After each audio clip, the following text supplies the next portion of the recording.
الحمد لله رب العالمين، والصلاة والسلام على أشرف الأنبياء والمرسلين نبينا محمد وعلى آله وصحبه أجمعين. أما بعد،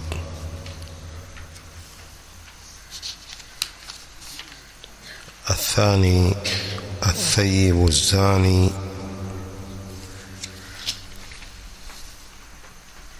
حديث ابن مسعود رضي الله عنه قال: قال رسول الله صلى الله عليه وسلم: لا يحل دم امرئ مسلم إلا بإحدى ثلاث: الثيب الزاني، والنفس بالنفس، والتارك لدينه المفارق للجماعة.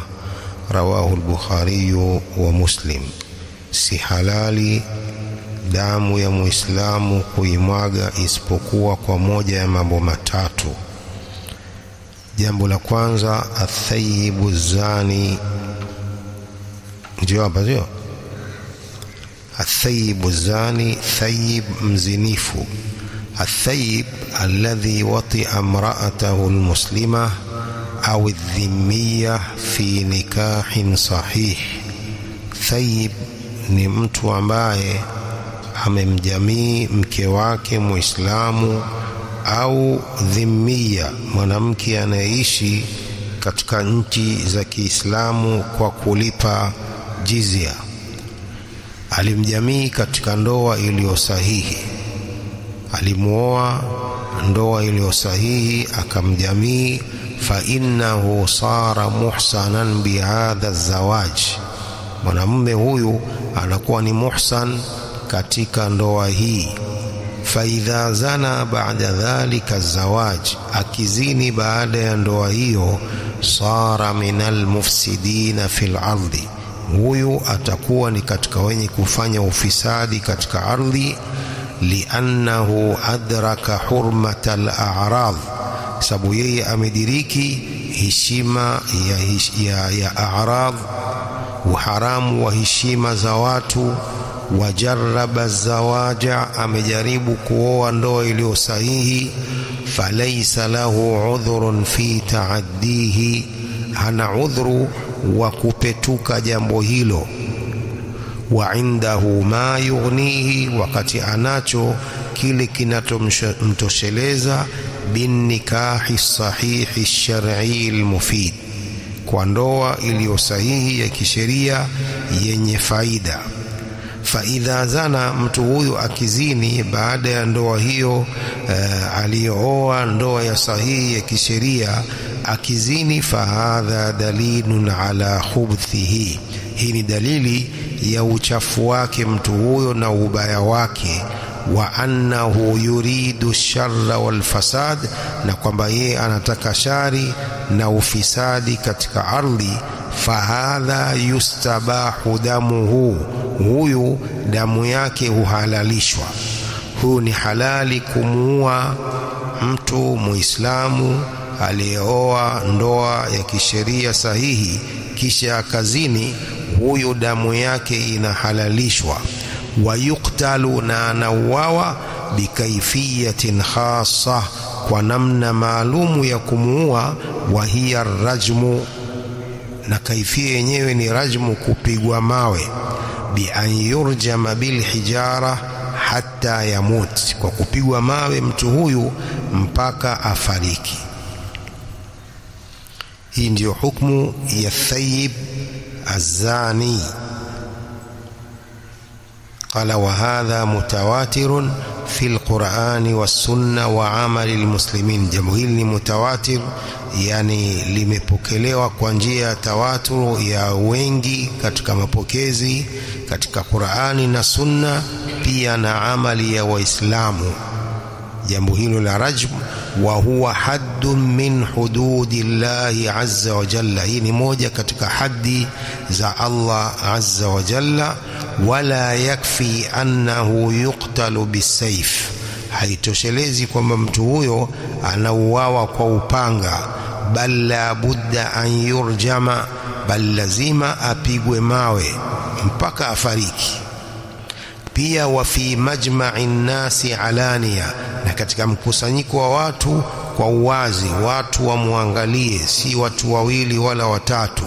Majma'in nas, mkusanyiko wa watu, alania, kwa uwazi, min ajli an yartadi albaqun, ili kwa ajili wakome waliobakia katika Waislamu wasifanye kitendo hicho cha zinaa.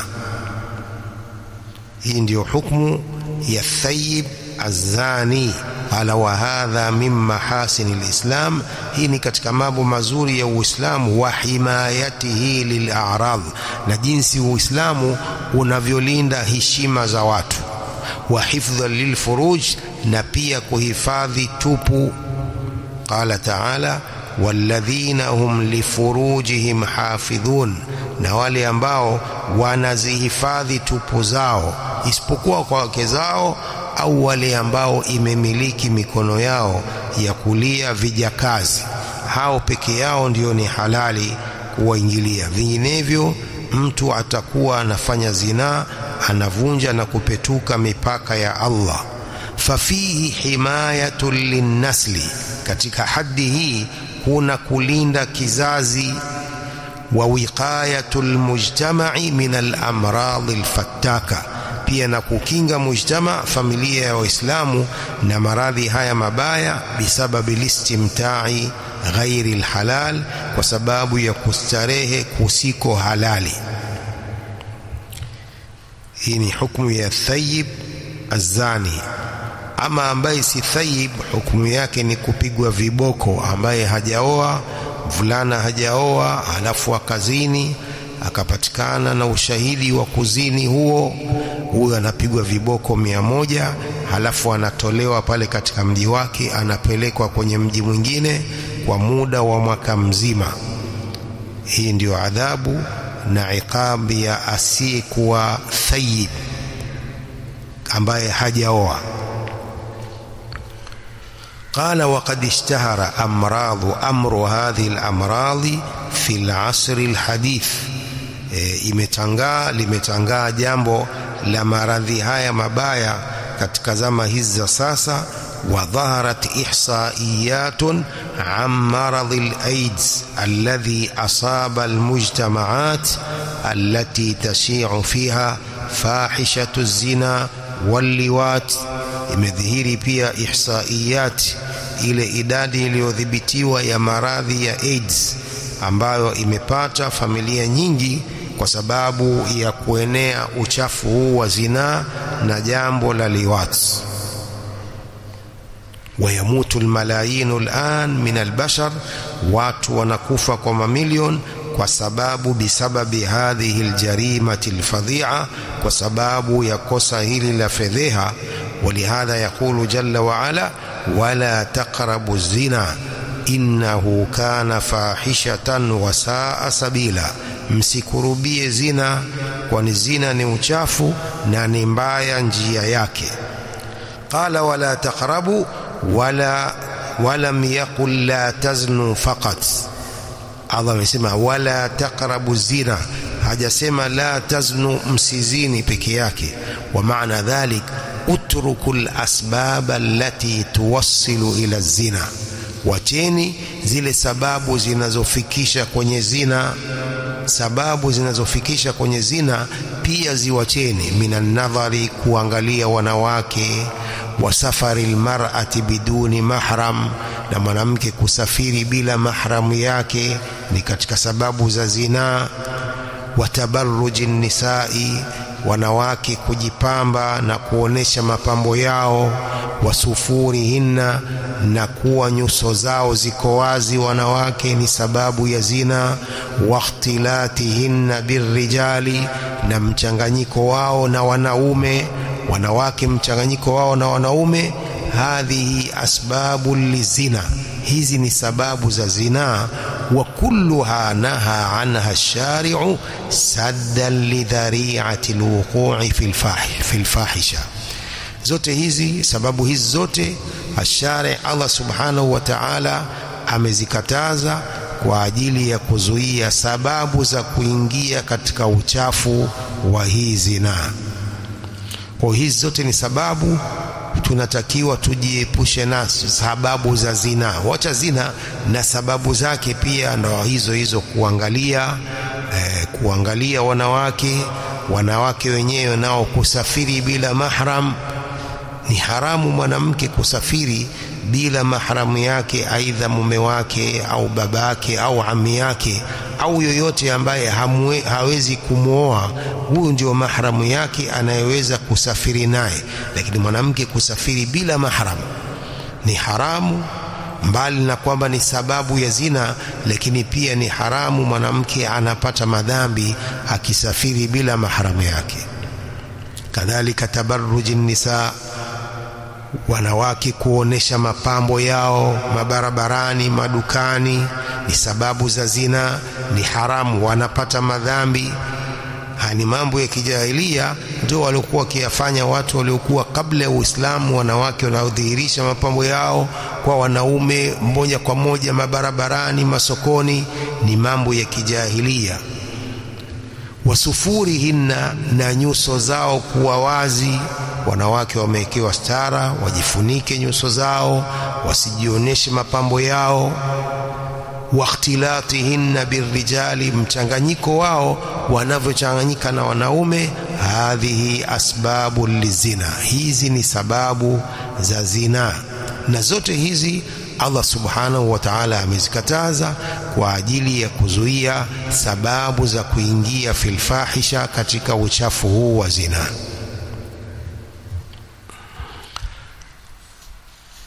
Athani, jambo la pili, wala thalith, athalith atariku lidinihi, ni mtu mwenye kuiwacha dini yake, pia huyu ni halali kumuua. Atariku lidinihi wa huwa almurtaddu, ni yule murtaddi mwenye kutoka katika Uislamu. Alikuwa Muislamu akatoka katika Uislamu akaingia katika Uyahudi au Kristo, huyu pia ni halali kumuua. Qala sallallahu alayhi wasallam, man baddala dinahu faqtuluhu, mwenye kuibadilisha dini yake muueni.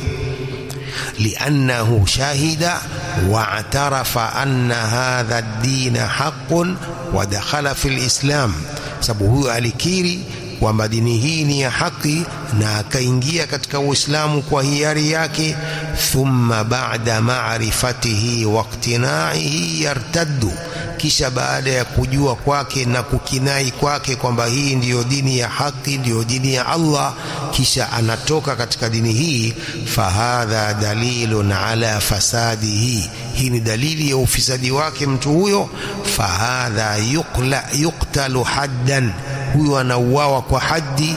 Himayatan lidini min at-tala'ub, kwa ajili ya kuilinda dini na kuchezewa.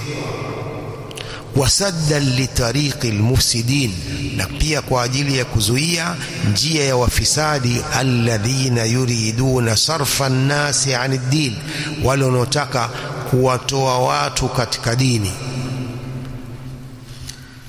Kwa hiyo hawa hukumu yao ni kuuawa. Watu waliokuwa Waislamu wakaingia katika Uislamu na kukubali Uislamu, halafu wanatoka katika dini kwa sababu moja au nyingine, hawa hukumu yao ni qatl, kuuawa haddan. Qala lianna ba'dahum yadkhulu fil islam dhahiran thumma yartaddu, sababu baadhi yao wanaingia katika Uislamu kwa dhahiri kisha anatoka. Liyaqula an-nasu lam yartadda illa li'annahu ra'a anna ad-dina laysa fihi salahiyya, ile kuingia katika Uislamu kisha akatoka, ili watu waseme hakutoka huyu katika dini hii isipokuwa aliona kwamba dini hii haifai, laysa fihi salahiyya, haina maslahi yoyote. Lianna hadha alladhi irtadda min almufakkirin wa min almudrikin lilumur, ili watu waseme kwamba huyu aliyetoka katika Uislamu ni katika watu wenye kufikiria, ni katika watu wenye kudiriki mambo na kufahamu. Walau annahu raa fi hadha ad-din khaira lamartadda, watu wangesema hivyo, lau huyu angeona khairi katika dini hii asingetoka. Hakadha yaqulu almunafiqun wa dhi'afu al-iman, Hivi ndivyo wanaosema wanafiki na wale madhaifu wa imani, kwamba mtu akitoka katika dini basi inaonesha dini hii kumbe sio ya haki, ni dini ya batil, haina maslahi yoyote. Huyu anastahiki kuuawa haddan. Fa idha qutila fa inna an-nasa yahtarimuna ad-din. Huyu akiuawa murtadi huyu, watu wataiheshimu dini hii, wayatawaqqafuna 'ani at-tala'ub bihi, na watasangaa kuichezea dini hii.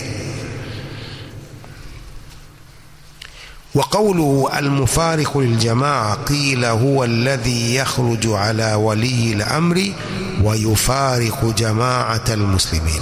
التارك لدينه المفارق للجماعة، من يكوachana na kundi la Waislamu. Qila huwa alladhi yakhruju ala wali al-amri, imesema huyu ni yule anayetoka dhidi ya kiongozi wa Waislamu. Huyu ni yule anayetoka dhidi ya kiongozi wa Uislamu akawacha kumtii kiongozi, wa yufariqu jama'ata almuslimin, na akawachana na kundi la Waislamu. Wa yuradu bidhalika alkhawarij, na ukusudiwa kwa hilo wale makhawarij ambao itikadi yao kubwa ni kuasi viongozi. Hawa ndio waliokusudiwa na Mtume sallam almufariqu liljamaa. Kadhalika walbughatu, na watu wale wakora majambazi fukuza watu na kuwashika watu na kunyang'anya vitu vyao, hawa pia wanaingia katika almufariqu liljamaa. Wa man shaqqa asa at-ta'a wa kharaja 'ala aljamaa, na mwenye kupasua kamba ya taa ya imamu na akatoka katika kundi la Waislamu, fa innahu yuqatalu, huyu anauawa daf'an li sharrihi, kwa ajili ya kuzuia shari zake. Fa innahu yuqatalu daf'an li sharrihi, huyu anauawa kwa ajili ya kuzuia shari zake. Wa idha qutila bil qitali wal jihad fa inna qatlahu ma'dhunun bihi shar'a, akiuawa kwa vita na jihadi, huyu kuuawa kwake kunaruhusiwa kisheria. Liannahu siyanatun lid-din min at-tala'ub, sababu ni kuilinda dini na kuchezewa. Wa siyanatun lijtima'i kalimati almuslimin, pia ni kulinda mkusanyiko wa kalima la Waislamu. Hadha huwa almufariqu liljamaa, huyu ndiye mwenye kuacha kundi la Waislamu, aliyejitoa katika Waislamu akawa anawapiga vita Waislamu. Huyu ndio almufariqu liljamaa, na hii ndio itikadi ya makhawarij. Makhawarij hii ndio itikadi yao kubwa, kuachana na kundi la Waislamu na kuasi viongozi na kuwapiga vita viongozi na kuwakufurisha. Hata kama ni Waislamu, viongozi hao wanawakufurisha. Kwa hiyo hawa ni halali kuwaua. فدل ذلك على أن المسلم يلزم جماعة المسلمين وإمامهم. Hadithi hiyo inafahamisha kwamba Muislamu anatakiwa alazimiane na kundi la Waislamu na kiongozi wao. Wala yufariquhum, asiwafariki hao Waislamu na viongozi wao. Fa in faraqahum istahaqqa alqatla, akiwafariki hao na kuachana nao, huyu anastahiki kuuawa. Himayatan lilamni wali jamaati almuslimin, kwa ajili ya kulinda usalama na pia kulinda kundi la Waislamu. Kadhalika wa himayatan lilkalima min at-tala'ub wal fasad, pia kulinda kalima la Waislamu lisichezewe na kufanywa ufisadi. Alladhi yusammunahu hurriyatar ra'yi, jambo hilo wanaliita uhuru wa maoni. Uhuru wa maoni ndio kwamba kila mtu ana maoni yake, anaweza akawachana na kundi la Waislamu, anaweza akajiunga, anaweza akatoka. Hapana, Uislamu si hivyo. Uislamu hauna hurriyatur rai, uhuru wa maoni. Uislamu ni dini ya lazima mtu alazimiane na Waislamu, lazima mtu alazimiane na kiongozi wa Waislamu. Hakuna uhuru huo kwamba unaweza ukatoka katika taa ya kiongozi, unaweza ukatoka katika kundi la Waislamu. La, waqad kafala al-islamu hurriyatar rai bil haqqi Uislamu umedhamini uhuru wa maoni kwa haki, lakini uhuru wa maoni upo katika Uislamu, lakini wa haki, uhuru wa haki, bi an ya'mala almuslimu ala idhhari alhaqi wala yakhafu fillahi lawmata laim. Muislamu kutekeleza na kudhihirisha haki, wala haogopi kwa Allah lawama za mwenye kulaumu. Huu ndio uhuru wa maoni, kushikamana na haki. Huu ndio uhuru wa maoni wa haki. Mtu atekeleze Uislamu, adhihirishe haki, asiogope kwa ajili ya Allah lawama za yoyote mwenye kumlaumu. Amma hurriyatu rai binasri albatil wa tarki ad-din, ama uhuru wa maoni wa kunusuru batil na kuikataa haki na kuiwacha dini, watani fihi na kuikashifu dini, wasabbi ahli alkhairi na kuwatukana watu wa khairi, fahadhi hurriyatun batila wa mufaraqatun liljamaa. Huu ni uhuru wa batil na ni kufariki kundi la Waislamu. Hakuna uhuru huu wa rai wa maoni wa kunusuru batil na kukataa haki, pia na kuiwacha dini hii. Hapana. Au kukashifu dini hii ndio uhuru wa maoni, kukashifu maulama, kukashifu Uislamu. Huo sio uhuru wa maoni, hiyo ni kunusuru batil na kukataa haki.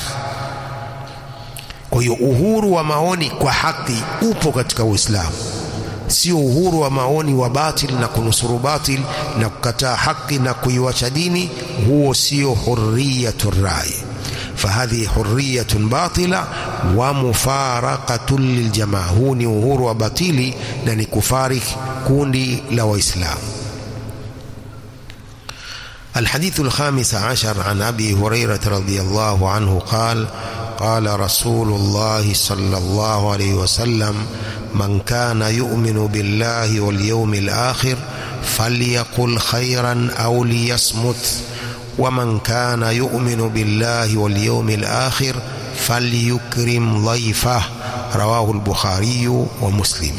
Ipokewa Abu Huraira radhiyallahu anhu anasema, amesema mtume wa Allah sallallahu alayhi wasallam: man kana yu'minu billahi wal yawmil akhir falyaqul khairan aw liyasmut. Mtu anayemwamini Allah na siku ya mwisho na aseme khairi au anyamaze. Man kana yu'minu billahi wal yawmil akhir falyaqul khairan aw liyasmut. Mtu anayemwamini Allah na siku ya mwisho na aseme khairi, aseme maneno ya khairi, maneno ya sawa, maneno ya ukweli, au kama hana maneno hao ya khairi na ya sawa anyamaze. Wa man kana yu'minu billahi wal yawmil akhir falyukrim dhayfah. Na mtu anayemwamini Allah na siku ya mwisho na amkirimu mgeni wake. Rawahu al-Bukhari wa Muslim. قال الشيخ الفوزان حفظه الله: هذا الحديث فيه بيان بعض خصال الإيمان. حديثه إن بيانا نكويكوازي baadhi ya mambo ya iman. لأن الإيمان له خصال وله شعب كثيرة. إيماني ina mambo na ina vitu vingi.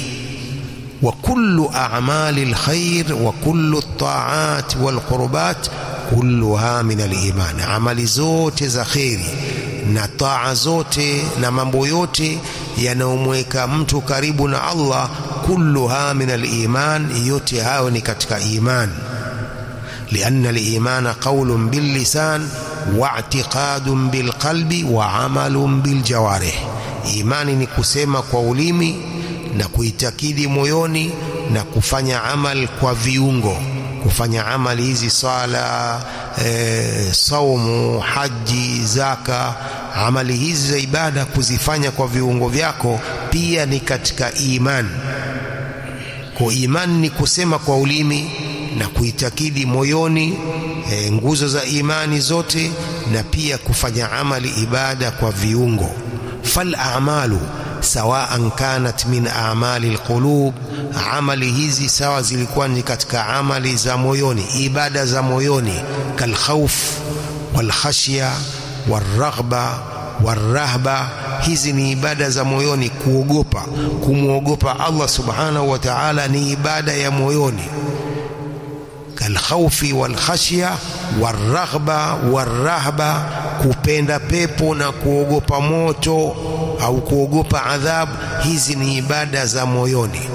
Au min a'mali aljawarih, au katika amali za viungo, kasala, kama sala, wasiyam, walhaji, wasadaqa wa ghairi dhalik, kulluha min haqiqati aliman dakhilatun fihi. Yote hiyo ni katika uhalisia wa imani, zinaingia katika imani. Ibada zote hizo zinaingia katika imani. وفي هذا الحديث بيان شيء منها, na katika hadithi hii kuna kuweka wazi kitu katika amali hizo.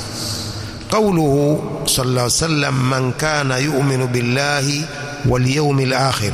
Wasema ulama, mara nyingi Allah subhanahu wa ta'ala anakutanisha al-imanu billah wal yawmil akhir, kama fi qawlihi ta'ala fa in tanaza'tum fi shay'in farudduhu ila Allah war rasul in kuntum tu'minuna billahi wal yawmil akhir, mkiwa nyinyi mnamwamini Allah na siku ya mwisho.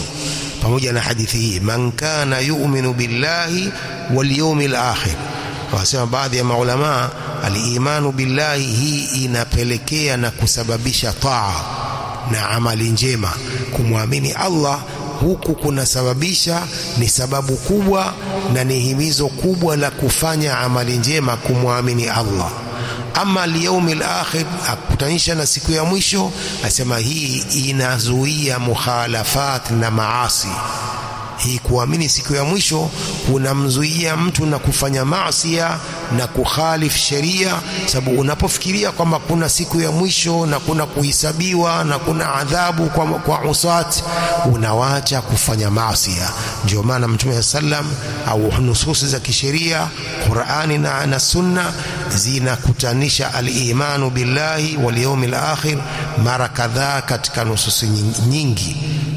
الإيمان بالله واليوم الآخر هذا حاث ودافع إلى العمل الصالح، واليوم الآخر الإيمان باليوم الآخر هذا مانع من المخالفات ومن المعاصي.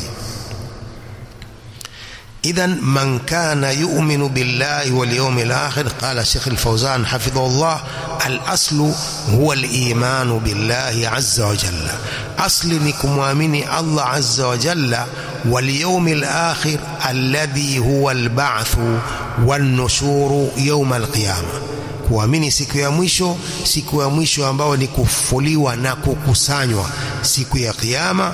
Lianna man amana bil ba'thi fa innahu yasta'iddu lahu, anayeamini kufufuliwa moja kwa moja atajiandaa kwa ajili ya kufufuliwa siku ya kiyama.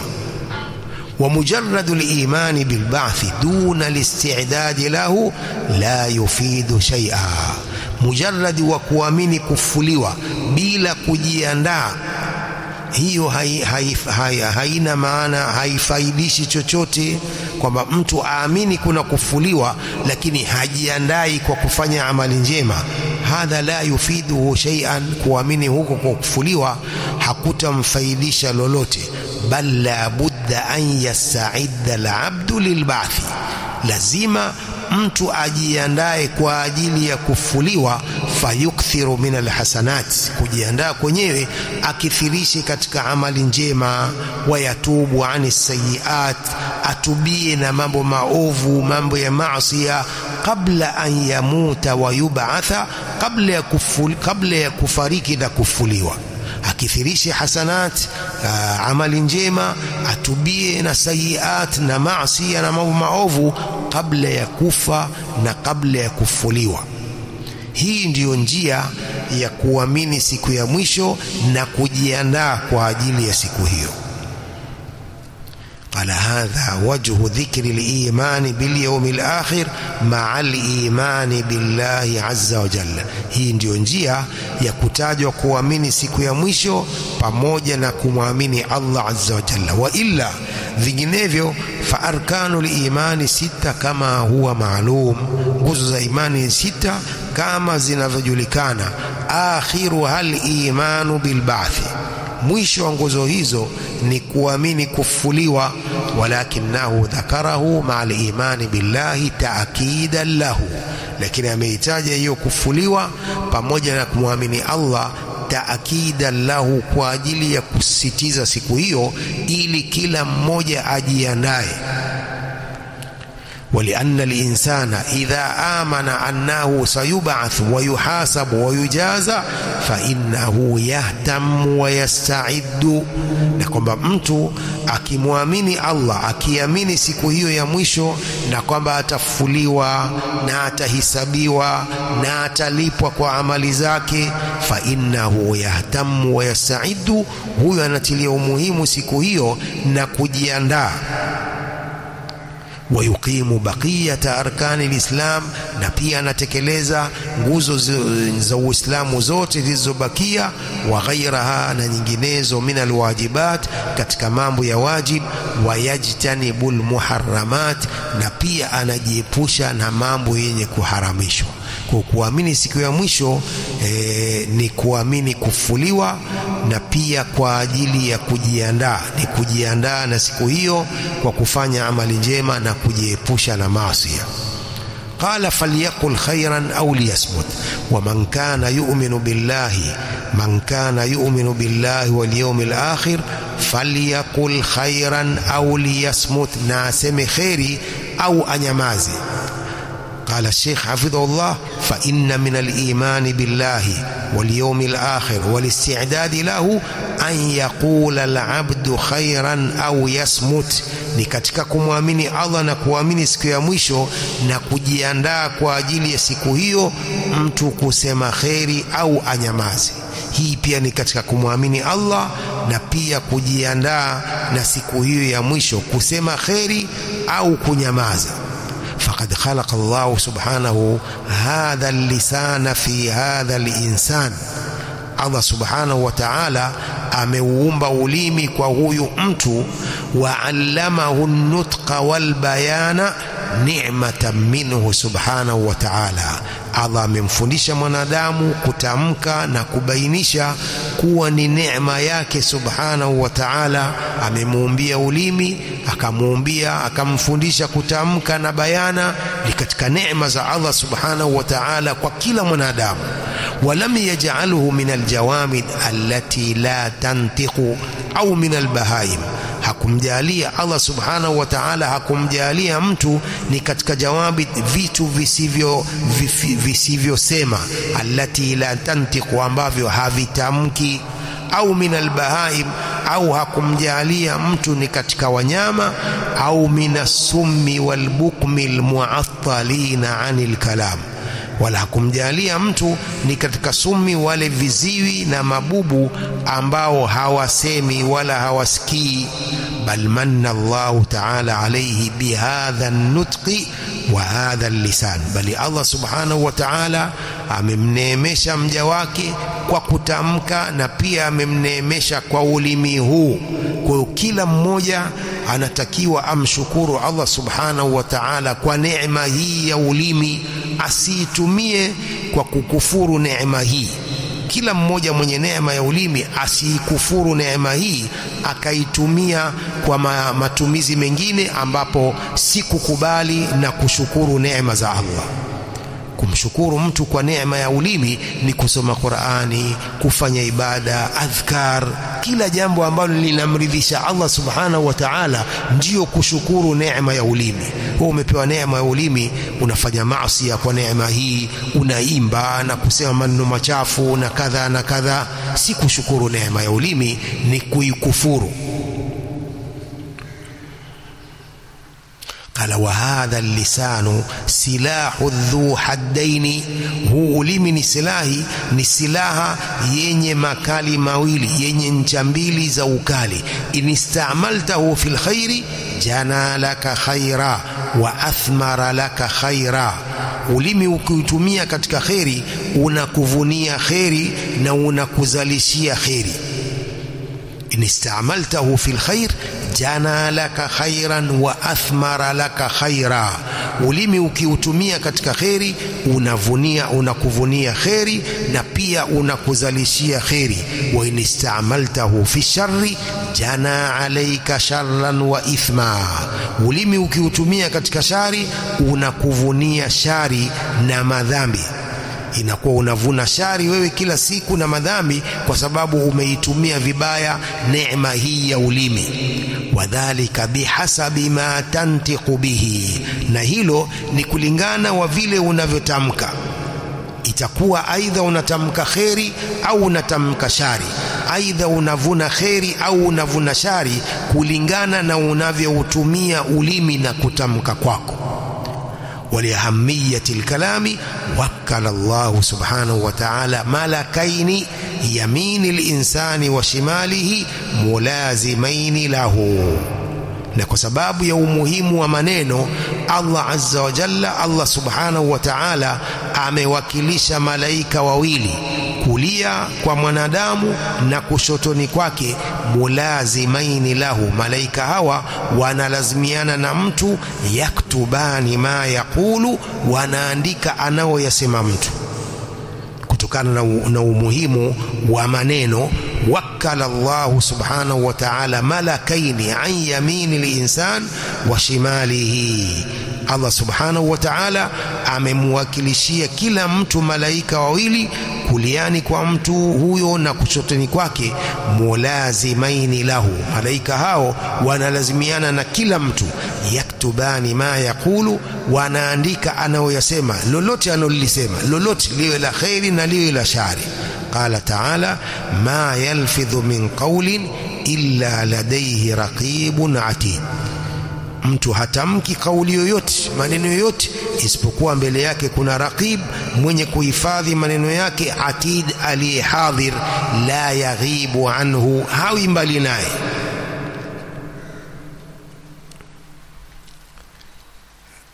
يقول الشيخ العثيمين رحمه الله katika tafsiri ya hii, raqibun atid, hii ni sifa ya malaika mmoja. Hii ni sifa ya malaika mmoja, si sifa ya malaika wawili. Maksudio ya Allah, ma yalfidhu min qawlin illa ladayhi raqibun atid.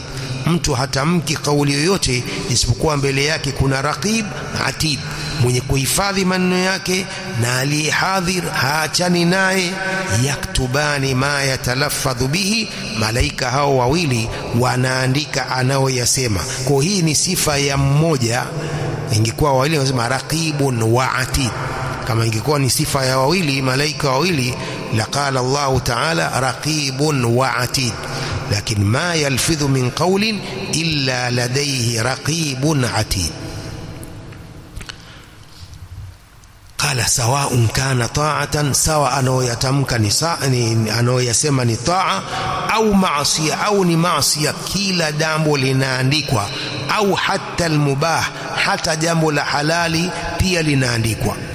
فالآية عامة تشمل جميع ما يلفظ به العبد. aya hii ni yenye kuenea, inakusanya yote anaoyasema mtu. Kila analolisema mtu linaandikwa, liwe la kheri liwe la shari, liwe zuri liwe baya. Kwa tunapotamka lazima tuhifadhi ndimi zetu na maneno machafu, maneno mabaya. فهذا الكلام الذي يصدر منك يكتب ويحصى عليك. maneno haya yanayotokana na wewe yanaandikwa na kudhibitiwa. فإن كان خيرا أثمر لك خيرا وبرا. ikiwa maneno hao ni ya kheri, yanakuzalishia kheri na wema na thawabu. wa in kana sharran, lakini ikiwa maneno ni ya shari, athmara laka sharran wa uquba, yanakuzalishia shari na adhabu. فأخطر ما في الإنسان هو لسانه. kiungo cha hatari alichonacho mtu ni ulimi wake. ولهذا قال صلى الله عليه وسلم وهل يكب الناس على وجوههم أو قال على مناخرهم في النار إلا حصائد ألسنتهم. وهل يكب الناس على وجوههم, naje yatawatupa watu kiusouso katika moto, au ala manakhirihim, au kwa pua zao, watatupwa katika moto kwa pua zao. Hakuna kinachowatupa illa hasaidu alsinatihim, isipokuwa maneno zinazotamka ndimi zao. Haya maneno haya ndiyo sababu ya watu kutupwa katika moto kiusouso au kipuapua. Ndio hali yakubu nasa ala wujuhihim au qala ala manakhirihim au shakku min arrawi. Arrawi anatia shaka, je, mtume alisema ala wujuhihim au qala ala manakhirihim fi nnari illa hasaidu alsinatihim. Haya maneno yanayotamkwa na ndimi ndiyo sababu ya watu kutiwa motoni. Kwa lazima kila mmoja katika sisi alinde ulimi wake, asiseme maneno ya shari, asisengenye, asifanye lolote ambalo, sababu kila jambo, kila neno linaandikwa, kila neno linaandikwa. Ndio mtume anaelekeza na kutufundisha, falyakul khairan au liyasmut. Mtu aidha aseme khairi, maneno ya khairi, maneno ya ukweli, au kama hana maneno ya khairi na ukweli anyamaze. Sababu akisema ovyo tayari maneno yake ya ovyo, maneno yake machafu yanaandikwa na atakwenda kuhisabiwa siku ya kiyama. Wa hal yakubu an-nasa ala wujuhihim au qala ala manakhirihim fi an-nari illa hasaidu alsinatihim. Qala falyaqul khairan man kana yu'minu billahi wal yawmil akhir falyaqul khairan, na aseme khairi. Wallahu jalla wa ala yaqul wa qulu qawlan sadida, semeni maneno ya khairi, maneno ya sawa, maneno ya ukweli. Allah akiamrisha watu kusema maneno ya sawa, maneno ya khairi, yasiwe ya shari. Wal kalamul khair, na maneno ya khairi mithlu tasbih, mfano kusema subhanallah والتهليل لا إله إلا الله والتكبير الله أكبر وتلاوة القرآن نقسم قرآن والذكر نكمتجع الله والأمر بالمعروف نكوامرش ميما والنهي عن المنكر نككتز منكر وتعليم العلم النافع نكفundisha elimu yenye manufaa walislahi baina الناس nakusuluhisha baina ya watu. كل كلام في رضا الله جل وعلا فإنه خير, kila maneno ambayo yanamridhisha Allah jalla wa ala, hayo ni maneno ya khairi. قال تعالى لا خير في كثير من نجواهم إلا من أمر بصدقة أو معروف au islahim baina an-nas, hakuna khairi katika minongono mingi ya watu. La khaira fi kathirin min najwahum, hakuna khairi katika maneno mengi ya watu. Illa man amara bisadaqa, isipokuwa mwenye kuamrisha sadaqa au maarufin, au akaamrisha mema, au islahim baina an-nas, au kusuluhisha baina ya watu. ومن يفعل ذلك ابتغاء مرضات الله فسوف نؤتيه أجرا عظيما, mwenye kufanya hayo kwa ajili ya kutaka radhi za Allah, huyu tutampa malipo makubwa.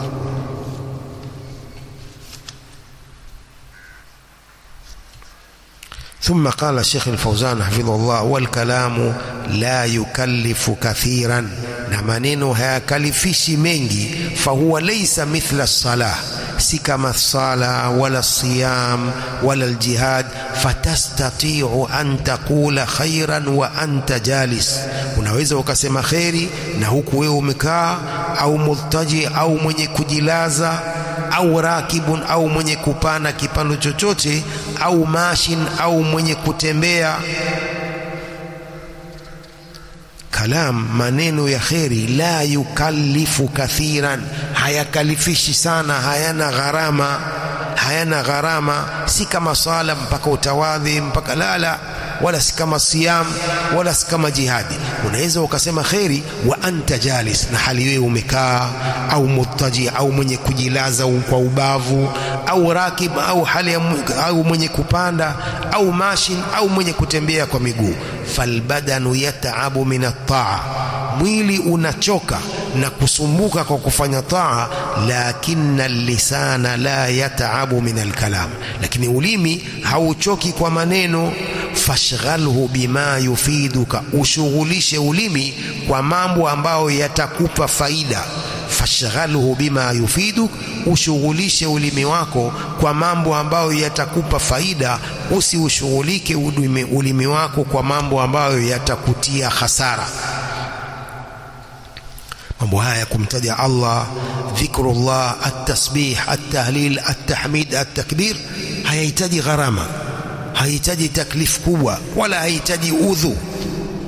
Unasema uko mahali popote, unamtaja Allah subhanahu wa ta'ala maneno ya khairi, na yanakuzalishia thawabu nyingi sana. Kalimatani khafifatani fil lisan thaqilatani fil mizan habibatani ila arrahman subhanallah wa bihamdi subhanallahil azim. Tumesema matamshi mawili ni mepesi kwa ulimi kuyatamka, ni mazito katika mizani siku ya kiyama. Allah anayapenda matamshi hayo, subhanallah wa bihamdi subhanallahil azim. Hata sekunde moja ikufika umeshatamka matamshi hayo ambayo Allah anayapenda, na yanazidisha katika uzito wa thawabu zako zitakavyopimwa huko siku ya kiyama. Lakini nani katika sisi, illa man rahimahullah, nani katika sisi anayetamka maneno haya kwa siku mara mbili tu, si mara 10, mara 2 tu? Nani katika sisi? Wachache sana, wachache sana. Tumeghafilika kabisa, tumeghafilika kabisa na jambo la dhikrullah. Lakini dhikrullah ni ibada pekee, mbali na sala, mbali na siyam. Dhikrullah ni ibada pekee, tunatakiwa tumtaje Allah sana. Tena Allah subhanahu wa ta'ala kila anapotaja dhikri, wadhkurullaha kathira, mtajeni Allah sana. Nani anamtaja Allah hata kidogo? Ni wachache katika sisi. Lakini dhikrullah ni jambo lina thawabu, wala halina gharama, halina gharama, halina udhu, halina kuoga. Ni ibada rahisi ambapo wengi katika sisi tunakosa thawabu, tunajikosesha thawabu nyingi kwa kuto kumtaja Allah subhanahu wa ta'ala, kwa sababu hatuna mazoezi ya ndimi zetu. Ndimi zetu hatukuzoezesha na kuzipa mazoezi ya kumtaja Allah mara kwa mara, hatuna mazoezi hayo. Lakini kama tunakuwa na mazoezi, tungepata thawabu nyingi kwa ajili ya kumtaja Allah subhanahu wa ta'ala. Unaambiwa Sheikh bin Baz rahimahullah katika durusi zake, akijibu swali, akingojea swali jingine, subhanallah, alhamdulillah, subhanallah, anangojea swali yaulizwe, ulimi wake haujanyamaza. Kwa sababu ukinyamaza, ukivua, wangojea swali kimya, kuna thawabu hapa wapata, unapata thawabu. Lakini akingojea swali, subhanallah, alhamdulillah, mpaka akiuliza swali anajibu, akishajibu anaanza tena, subhanallah, alhamdulillah. Hakadha yanbaghi lilmuslim rahimahullah ta'ala. Naomba Allah subhanahu wa ta'ala atuwafikishe kumtaja yeye Allah subhanahu wa ta'ala na kumtii ila al-mamat. Wallahu a'lam, wa sallallahu wasallam wa barak ala nabiyyina Muhammadin wa ala alihi wa sahbihi ajma'in.